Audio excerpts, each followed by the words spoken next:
So welcome back guys to We Talk Boxing.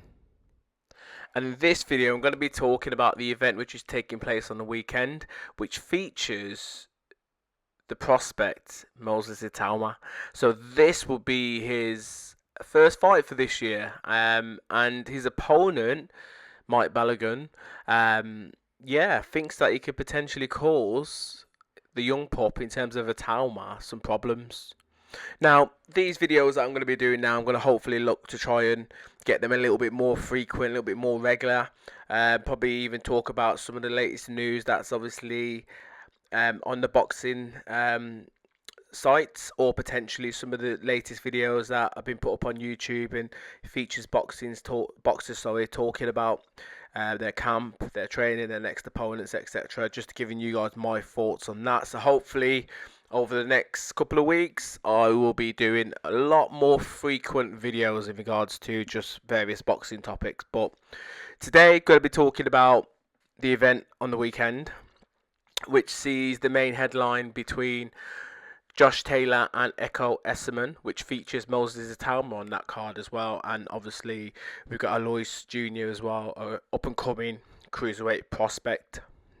So for those that didn't or hadn't seen the weigh-ins yesterday, all the boxers look in phenomenal shape, especially the main event between Josh Taylor and Echo Esserman.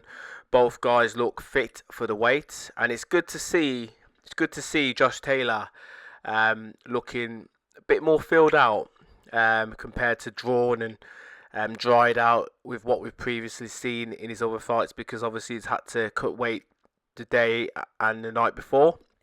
So he looks in a good place physically, and he sounds in a good place physically as well. So I watched the press conference, the final press conference between the pair, and he sounds confident, he sounds motivated, and he's got a new challenge in terms of trying to become two-time or three-time whatever world champion. So he's poised, he's got a goal in mind, and that's good to hear from a boxer, because when you've cleared out your division, won all the belts that there is to win in your weight division, sometimes you could probably lose sight of why you're fighting and lose that hunger. I couldn't find the right word there. You can sometimes lose that hunger. So it's good to see that he's driven now and he's got something else to look forward to. So yeah, he looks in a great place, and Echo Westerman always comes in on shape as well. So no doubt guarantee that he will give Josh Taylor some rounds, and he will try and make it hard for Josh in that fight as well.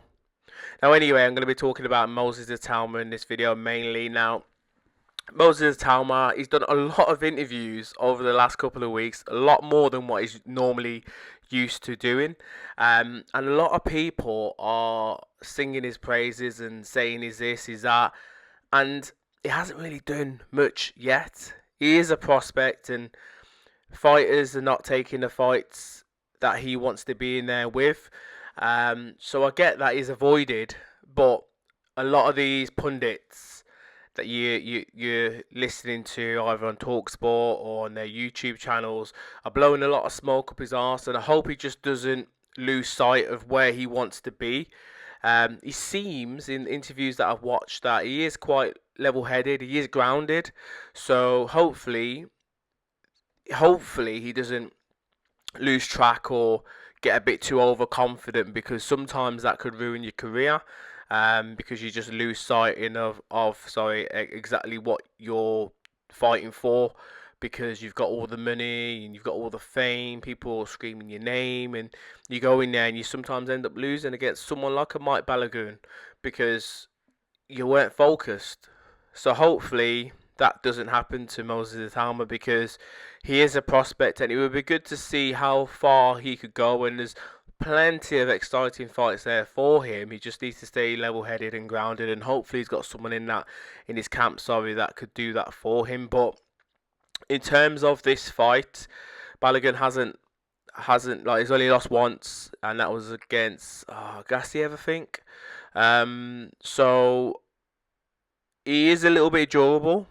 I don't feel as if he's got the skills to beat Moses Itauma, but upsets have happened and upsets could happen. So I wouldn't be surprised, but I do think that you give Moses Itauma a few rounds, maybe 3 or 4 rounds, maybe until maybe Itauma figures him out, or maybe he breaks him down or hurts him, and then eventually stops him TKO and etc.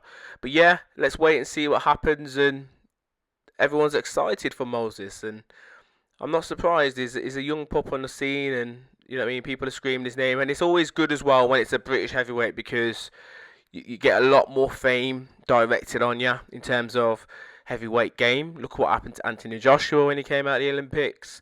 Look what happened to Audley Harrison, even though he didn't live up to the height at the time. Look at David Hay when he went over to heavyweight eventually, and people like David Price and obviously Tyson Fury. So when you're a British heavyweight, you've got that little bit extra, you know what I mean, all eyes on you because people think that you could do the unthinkable. But sometimes when you're the American heavyweight, let's say you're a Gerard Anderson, yes, there's a lot of people who know about him and know that he was a talented and still is a talented boxer, but he hasn't got the same fame factor or fear factor or credibility that I would say someone like Moses Itauma has got right now, or someone that Anthony Joshua's got when he was coming up as well. So yeah, just interesting to see. But this is my thoughts. Hopefully Moses could win on Saturday night and keep his unbeaten record going, and hopefully keep his career on track, because what we don't want at this stage is some sort of derailment. But you guys can let me know your thoughts in the comments below. How did you see the weigh-in, and what do you think of Mike Balogun versus Moses Itauma? Do you think it's going to be a quick knockout? Do you reckon it's going to take him a couple of rounds? But yeah, as always, please subscribe and comment. Bless.